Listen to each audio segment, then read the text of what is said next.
This is Hidden Killers Week in Review. A look back at the most prolific stories of the week. This is the Hidden Killers podcast with Tony Brueski. Featuring author, psychologist, and daily contributor, Siobhan Scott. This is an interesting case where we're looking at Ashley Benefield trying to determine what exactly happened that day where she fired the gun at Doug Benefield. And I think we, rather than looking at her, and I think a lot of us are looking at her as, is she lying? Is she trying to come up with the story because she got caught and she thought she was going to get away with this? I don't know that that's the case. I don't know that her force was justified by any means, but I don't know that she's sitting here spinning a tale. I think, and I hate this damn term, but I'm going to use it, her truth. But I think it's more accurate to say through her prism, I think makes a little more sense, because there's only one truth of what reality is. And if someone's overreacting, they're overreacting. But through her prism, she likely perceived a greater threat than was actually there. And that could have been from what Doug had did in the past. It could just be her personality type as it is. She could be a person who overreacts to everything in life and sees things through a very different prism because of a personality disorder or something like that. Yeah. Yeah. The other thing that struck me is how just unfortunate it is for a couple to be in the middle of an argument and have a gun accessible. You know, I'm seeing so many of these cases where, you know, people, if they were calm, they never would have pulled the trigger. But it's the middle of an argument, and if somebody's got a gun handy, you know, we're most at risk from guns in the household, either hurting ourselves or hurting someone else in the house. More so than the stranger, right? People always have the guns for the stranger, the intruder who they fear is going to come in. I understand that. But angry people, and certainly in couple relationships, people can get very volatile and very threatening. And when they're calm, they never would hurt each other. But having a gun present just really increases the risk factor for a murder. Especially if you're an impulsive person. And I think we can garner from their relationship, both of them or her were impulsive people. They got married after 13 days of knowing each other. And she was a gun owner. She used it quite, she knew how to use it. She had it. Here's some testimony from Doug's cousin, Tommy, talking about the first time that he kind of met her and realized she had a gun in her bra. Let's take a look. Did Ashley ever discuss with you that she carried a gun? Yes. And what did she say about that? She said that on their initial meeting, in the political meeting, that she and Doug's traveling partner in business went outside of Secret Service people, and she showed him the gun she was carrying at that event in her bra. That's great. Carrying weapons around where Secret Service is nearby. Not a good idea at any time. No. I mean, but judging by Secret Service's track record recently, I guess it's not hard to understand how they got that by. But yeah, I mean, I'm not saying that someone carries a gun as a paranoid person. They're not. People have been through things, and some people may just find that security to be adequate, and that's what they need. May not be reality of what's going on around you, but some people carry it. And like you said, if that's that accessible and tempers are high, that's where it gets really dangerous. 100%. Yeah. Let's take a look or a listen here. This is the 911 call that took place. This is the neighbor who made that phone call. That's the male voice you're going to hear on here. In the background, we can hear Ashley crying. We're on the screen going to see Ashley's reaction in the courtroom as this is being played back. I want you to watch her reaction because I'm curious to get your take on that on the other side. Here we go. Manatee County 911, what is the address of your emergency? Hi, my address is... Okay, can you repeat that for me to make sure I have it correctly? The house next door, honey, what's your address? Okay, it's right next door to me. She just came over. Her strange husband attacked her, and she says she shot him. Now, we've not gone over there yet. What's his name? Who? What is his name? His name is Doug Benefield. Okay. I have not gone over there. I'm not ready to go back. I don't want you to go over there. Stay on the line just one moment. I'm going to connect you over to the sheriff's dispatch, okay? Okay. One moment. Calm down, honey. Calm down.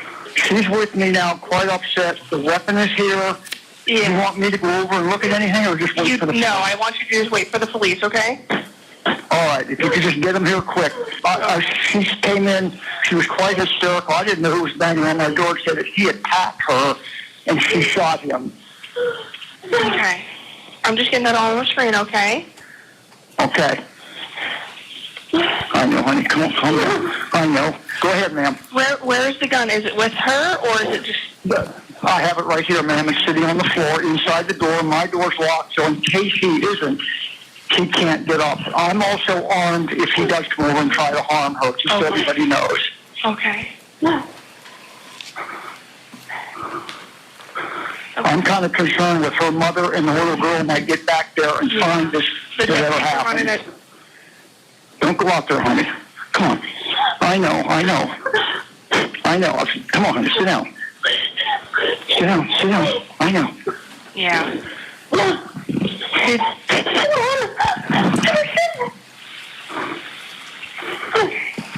All right, I just want you guys to stay on the phone with me, okay? No, I'm right here with you. I'm just with her. I'm trying to comfort her. Where in the house is he? Or the police are going to want, no problem. I know, baby. You got to sit down. Come on. There's no... well, honey, they want you to stay here. If he isn't, we can't take a chance. That's why I want them before you get back in the park. Deputies are moving as fast as their hand. They're coming priority. They're coming lights and sirens. They just want to get and make sure that everything's okay. I want to... So where in the house is he? Where in the house is he? Her bedroom. No, I don't know where that is. Just be calm. You know they're going to take you into custody. You know that, right? Okay, just so you know. You just calm down and just calm. Okay.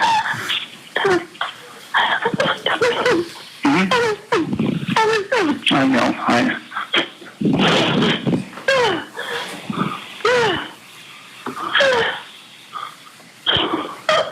So that's a good portion of the 911 call right there. We got to see a lot of Ashley's reactions. What's your take on that? It struck me as a person who was reliving a very severe trauma, and it looked entirely genuine to me.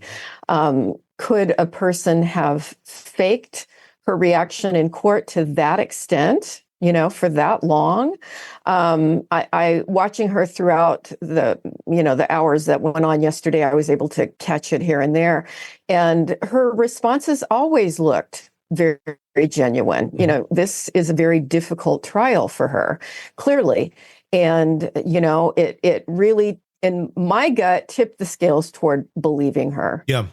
Honestly, mine have too. Not that I'm saying that she was justified in her actions, but believing she believed that she was in that danger.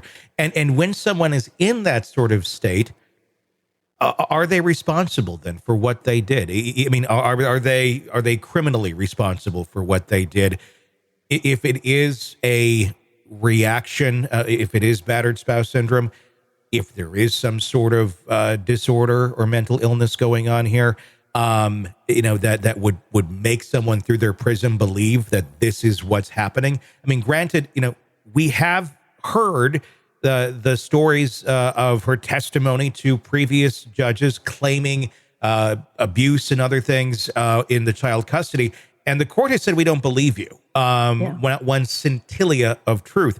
So it's not to say that she's, it could be one of those cases where she completely believes what she's saying. And through her perception, there is this threat. There is this need, this fear perceived by her, which may not actually be there.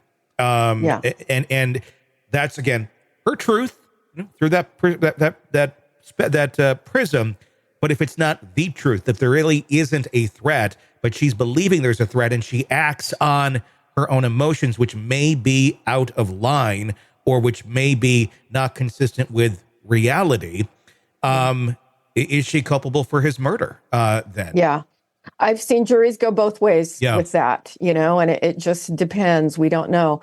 Another thing that I'll throw in is that family court hears so many allegations about abuse in custody cases, and many of them are not founded. Sure.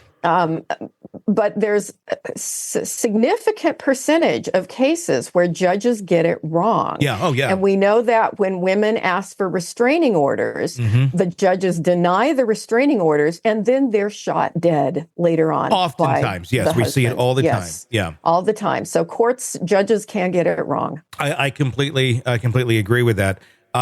This is just such a fascinating case to watch and try to decipher, because you're trying to get into the mind of someone, and you're not.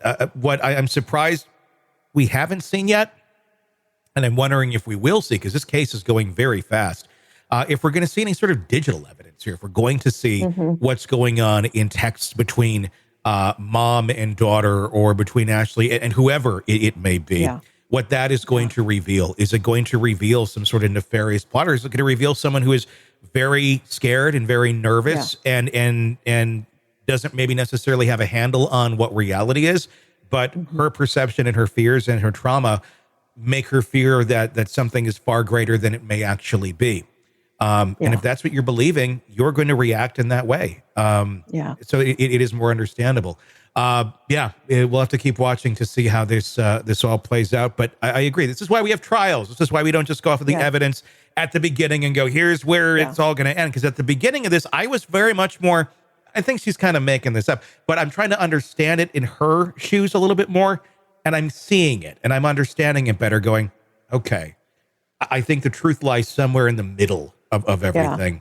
Yeah. And the very gray area.